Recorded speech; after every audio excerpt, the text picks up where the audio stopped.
Hi boys and girls, it's Miss Morrow. I'm at my at-home music room and I just wanted to let you know that you did a great job finding those sounds last week. And I'm going to show you what sounds I found at my house. So, I found a metal sound at my house with this pan and a spatula. Listen. Pretty cool. It also found a sound I can hit, and it kind of reminds me of a drum. I took this box, and I can make some sounds with that. I also found out that my croutons for my salads make a great shaker sound. And finally, I took some markers and I created my own homemade rhythm sticks. So today we're going to take those sounds and I want you to find some at home, maybe the ones from last time, and we're going to put it into a poem called The Flea and the Fly. Okay, so we have our flea and our fly. They get caught in a flue. Flue is kind of like a chimney on top of the roof. But don't worry, they both escape. I'm going to warn you, there are a lot of words in this poem. They all start with letters F and L. You see two words show up on the screen.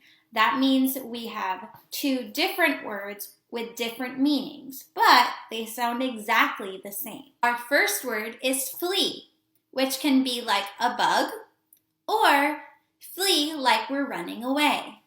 Fly can mean a bug, or fly like a bird. Flew can mean a bird flew by my window, or it can mean a flue like a chimney.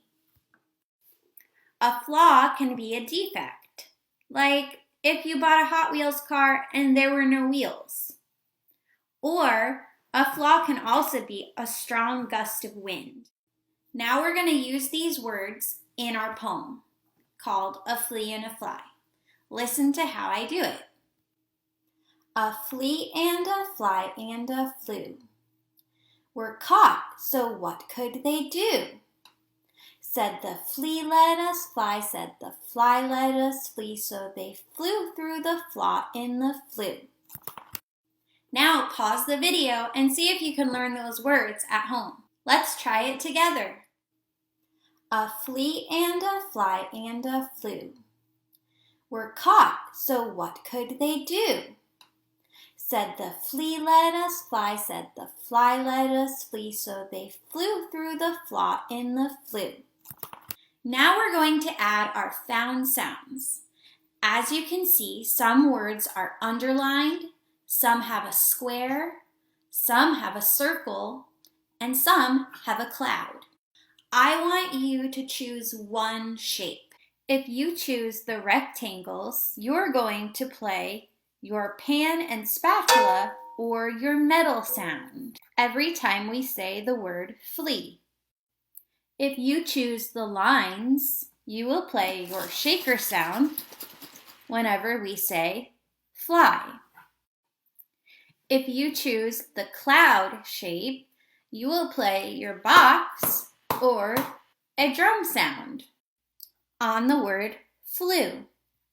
Finally, if you choose a circle, you are going to play your stick sound on the word flaw. Are you ready? Don't worry, I'll be there to help you. A flea and a fly and a flue were caught, so what could they do? Said the flea, let us fly, said the fly, let us flee, so they flew through the flaw in the flue. How'd you do? It's okay if you don't get it the first time. It's a really tricky poem. But if you practice, you'll get better. And then you can choose a new shape. If you played the metal pan this last time on the word flea, maybe next time you can use your shaker sound. Don't forget to have fun and check out the other activities posted for this week's music lesson.